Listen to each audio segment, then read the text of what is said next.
নমস্কার, আপনারা দেখছেন নিউজ নাও। আপনাদের সঙ্গে রয়েছে আমি সহেলি। সরাসরি চোখ রাখবো 9টা সংবাদে। শুরু হলো রাজ্যভিত্তিক নাট্যোৎসব। সোমবার এই অনুষ্ঠানের শুভ উদ্বোধন করলেন মুখ্যমন্ত্রী মানিক সাহা। আগামী 30 তারিখ পর্যন্ত চলবে এই নাট্যোৎসব। রাজ্য সরকারের তথ্য সংস্কৃতি দফতরের উদ্যোগে আয়োজন করা হয়েছে রাজ্যভিত্তিক নাট্যোৎসব। সোমবার থেকে আগামী 30 তারিখ পর্যন্ত চলবে এই নাট্যোৎসব। এদিনের উদ্বোধনী অনুষ্ঠানে উপস্থিত ছিলেন মুখ্যমন্ত্রী মানিক সাহা, তথ্য সংস্কৃতি দফতরের কালচারাল কমিটির চেয়ারম্যান সুব্রত চক্রবর্তী, বিশিষ্ট নাট্য ব্যক্তিত্ব ননী দেব, তথ্য সংস্কৃতি দফতরের অধিকর্তা বিম্বিসার ভট্টাচার্য সহ অন্যান্য ব্যক্তিত্বরা। এই নাট্য উৎসব এখানে হচ্ছে, এর জন্য হার্দিক অভিনন্দন ও শুভেচ্ছা জানাচ্ছি। আমরা সবাই জানি যে নাটক হচ্ছে একটা শক্তিশালী সামাজিক মাধ্যম, বলা যায় জীবনের মিরর, দর্পণ। নাটক আমরা দেখি ঠিকই, কিন্তু এক এক সময় আমরা বলি পৃথিবীটাই নাকি একটা মঞ্চ।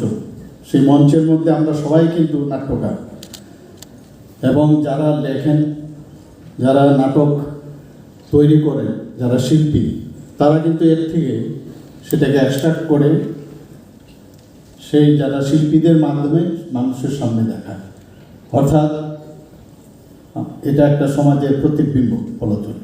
বাংলাদেশে 48 ঘন্টার হরতাল ছড়াচ্ছে আতঙ্ক। গোটা বাংলাদেশেই নির্বিচারে চলছে যানবাহন। বাংলাদেশে নির্বাচন ঘোষণা হওয়ার পর থেকেই নির্বাচন বয়কটের দাবিতে পথে নেমেছে বিএনপি। সঙ্গ দিচ্ছে অন্যান্য বিরোধী দলগুলিও। রবিবার ভোর 6টা থেকে শুরু হওয়া এই হরতাল চলবে মঙ্গলবার ভোর 6টা পর্যন্ত। ইতিমধ্যেই এই হরতালের জেরে বাংলাদেশ জুড়ে নির্বিচারে যানবাহন পুড়িয়ে দেওয়ার খবর সামনে আসছে। হরতাল ডাকার 15 ঘন্টার মধ্যে দেশ জুড়ে 11টি যানবাহন পুড়িয়ে দেওয়া হয়েছে, যার মধ্যে 5টি ঘটনা ঘটেছে ঢাকায়। হরতাল চলাকালীন ঢাকার উত্তরে টাঙ্গাইল জেলার সরিষাবাড়িতে যমুনা এক্সপ্রেস ট্রেনে আগুন লাগিয়ে দেওয়া হয়। আগুনে পুড়ে গেছে ট্রেনের 3টি বগি। রাজশাহী চাঁপাইনবাবগঞ্জ উপজেলা সড়কে চলন্ত যাত্রীবাহী বাসে পেট্রোল বোমা ছোড়ে হরতালকারীরা, যার ফলে বাসটিতে আগুন লেগে আহত হন কয়েকজন যাত্রী। এই হরতালের ফলে বাংলাদেশবাসীদের মধ্যে ছড়িয়ে পড়ছে আতঙ্ক। বিশেষ প্রয়োজন ছাড়া রাস্তায় বের হচ্ছেন না কেউই। হলো না স্বপ্ন পূরণ। 20 বছর আগে প্রতিশোধ নিতে ব্যর্থ হলো ভারত। নীল তুফান শান্ত করেই কাপ হাতে তুলল অজিরা। অধরাই রয়ে গেল বিশ্বকাপ। 2003-এর অ্যাকশন রিপ্লে 2023-এর ফাইনালে গোটা সিরিজে অপরাজেয় ভারতের ঘরের মাঠ থেকেই কাপ নিয়ে গেল 6 বারের বিশ্ব চ্যাম্পিয়ন অস্ট্রেলিয়া। টসে জিতে প্রথম বল করার সিদ্ধান্ত নেন অজি অধিনায়ক প্যাট কামিন্স। প্রথমেই ব্যাট হাতে আক্রমণে নামেন রোহিত ও গিলের ওপেনিং জুটি। মাত্র 4 রানে উইকেট খোয়ান শুভমান গিল। 10ম ওভারে যথেষ্ট রান পাওয়ার পরেও অযথা আক্রমণাত্মক শট খেলে 47 রানে ক্যাচ আউট হন রোহিত। পিচে টিকে থাকার লড়াই চালান কোহলি, তবে প্যাট কামিন্সের বলে 54 রান করে দুর্ভাগ্যজনকভাবে আউট হন তিনি। বিরাটের সঙ্গে জুটি বাঁধার চেষ্টা করেন রাহুল, তবে 107 বল খেলে 66 রান করে মিচেল স্টার্কের বলে ক্যাচ আউট হন তাসের ঘরের মতন ভেঙে পড়ে ভারতীয় ব্যাটিং এর অর্ডার। মাত্র 240 রানে অল আউট হয়ে যান ইন্ডিয়ান ব্যাটাররা। মিচেল স্টার্ক 10 ওভার বল করে উইকেট নেন 3টি, রান দেন 55। ক্রিকেট বোদ্ধাদের মতে আহমেদাবাদের মতো ধীর গতির পিচে 280 রান পর্যাপ্ত, তবে অস্ট্রেলিয়ার ব্যাটিং এর সময় কোনোভাবেই বোঝা গেল না পিচটি এত মন্থর গতির পিচ ছিল আগের ইনিংসে, যার কারণ হিসেবে বিশেষজ্ঞরা পিচ পুরনো হওয়া এবং শিশিরকে দায়ী করেছেন। নতুন বলের সঙ্গে শামি এবং বুমরা প্রথম 7 ওভারের মধ্যে 3টি উইকেট ফেলেন প্রতিপক্ষের। তারপরেই ছন্দ হারায় ভারতীয় বোলিং। ট্রাভিস হেড এবং লাবুসেনের শতকীয় অর্ধশতকীয় ইনিংস অস্ট্রেলিয়ার বিজয় যাত্রা সুগম করে। 120 বল খেলে ট্রাভিস হেড রান বানান 137। অন্যদিকে লাবুসেন 110 বল করে 58 রান করেন। মাত্র 43 ওভারে রান তুলে 6 উইকেটে ফাইনাল জিতে নেন অজিরা। এই নিয়ে টানা 6 বার বিশ্বকাপ হাতে তুলল অস্ট্রেলিয়া। অন্যদিকে গত 10 বছর ধরে একটি এশিয়া কাপ বাদে আইসিসির অন্যান্য টুর্নামেন্টে সেমিফাইনাল এবং ফাইনাল থেকে খালি হাতে ফিরতে হয়েছে ভারতকে। ক্রিকেট ভক্তদের প্রশ্ন, শুধু দক্ষিণ আফ্রিকাকেই কি চোকার্স বলা চলে? Bureau report, news now. একদিকে রাজ্যের সরকারি স্কুলগুলিতে নেই পর্যাপ্ত শিক্ষক, অপরদিকে 2022 সালে টেট উত্তীর্ণদের দেওয়া হয়নি এখনো নিয়োগপত্র। সব মিলিয়েই পথে নামছেন টেট উত্তীর্ণরা।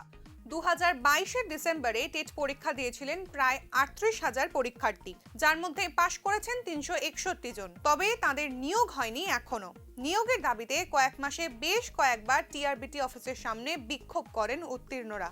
অন্যদিকে রাজ্যের একাধিক স্কুল ভুগছে পর্যাপ্ত শিক্ষকের অভাবে, তারপরেও নিয়োগ হচ্ছে না যোগ্যদের। দ্রুত নিয়োগের মাধ্যমে সরকারের কাছে অবস্থা পরিবর্তনের দাবি করছেন 361 জন টেট উত্তীর্ণ।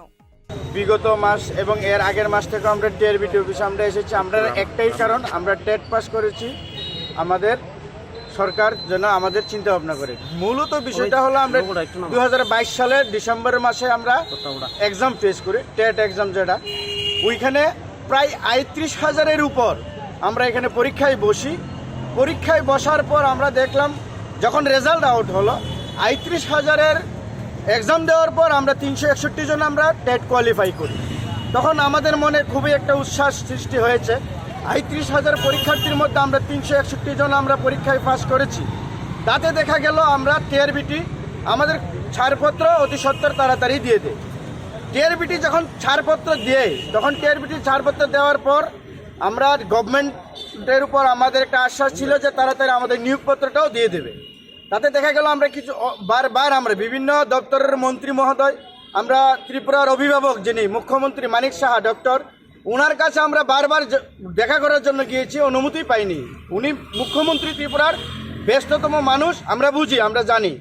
তবে আমরা ডাইরেক্টর মহোদয়ের কাছে আমরা আসলাম, উনিও বারবার বলেছে সরকার যদি কোনো চিন্তা ভাবনা না করে আমাদের কাছে কিছু নেই। তো তাতে আমরাও ওনাদের কাছে বারে বারে আসছি, আমাদের যেন একটা কোনো ব্যবস্থা করে দেয়। কারণ কেন দেখলাম আমরা বিভিন্ন আপনাদের যে নিউজ চ্যানেলের মাধ্যমে আমরা দেখি প্রত্যেকটা স্কুলের মধ্যে শিক্ষক স্বল্পতায় আছে, তাতে রুট ব্লক করে আছে ছাত্র এবং তাদের অভিভাবক, দুই পক্ষই রুট ব্লক করে আছে। কারণ কেন তাদের স্কুলের টিচার নেই। আর এমতো অবস্থায় ত্রিপুরা রাজ্যের মধ্যে একটা স্লোগান চলছে, এক ত্রিপুরা শ্রেষ্ঠ ত্রিপুরা। কিভাবে হয় এটা? আমাদের প্রশ্ন কিভাবে হয়? সব কিছু যদি অভাব অনটন থাকে তাহলে কিভাবে এক ত্রিপুরা শ্রেষ্ঠ ত্রিপুরা হয়? এর জন্য আমরা ত্রিপুরা রাজ্যের মাননীয় মুখ্যমন্ত্রী, শিক্ষা দপ্তরের ভারপ্রাপ্ত মন্ত্রী, ওনাদের কাছে আমরা করজোরে অনুরোধ, আমরা যে ৩৬১ জন ৩৫,০০০ কোয়ালিফায়ারের মধ্যে ৩৬১ জন যারা আছে আমরা কোয়ালিফাই করেছি, আমাদের জন্য অতি সত্বর নিয়োগের ব্যবস্থা করে দেয়। রাজ্যের দুই প্রান্ত থেকে উদ্ধার দুটি মৃতদেহ, দুই ক্ষেত্রেই অস্বাভাবিক মৃত্যুর অভিযোগ স্থানীয়দের। ঘটনাগুলিকে কেন্দ্র করে চাঞ্চল্য ছড়িয়েছে এলাকায়। সোমবার গান্ধীগ্রামে একটি গাছে ঝুলন্ত দেহ উদ্ধার হয় দেবজ্যোতি দেবনাথ নামের এক ব্যক্তির। দেবজ্যোতি তথ্য ও সংস্কৃতি দপ্তরের কর্মী। জানা গেছে আমতলীর বাসিন্দা দেবজ্যোতি তাঁর স্ত্রীকে নিয়ে চাম্বামুড়া নাথপাড়ায় শ্বশুরবাড়ি গিয়েছিলেন। রবিবার সন্ধ্যার পর থেকেই তার খোঁজ পাওয়া যাচ্ছিল না। আত্মীয় স্বজনরা জানিয়েছেন যে দেবজ্যোতির কাছে রবিবার সন্ধ্যা থেকেই পাওনাদারদের ফোন আসছিল ঘন ঘন। মৃতদেহ উদ্ধারের পর ঘটনাটিকে খুন বলেই দাবি করেছে মৃতের পরিবার। তারা হেরে শুধু ফোন করতেছে, ফোনের উপর ফোন। হ্যাঁ, ওই শ্বশুর বাড়ির থেকে হইয়া কইছে যে রবীন্দ্র ভবনে নাকি প্রোগ্রাম আছে, আমার কাছে মিথ্যা কথা বলছে। হয়তো বা তারা প্রেশার ক্রিয়েট করতেছে এমন এমন আয়।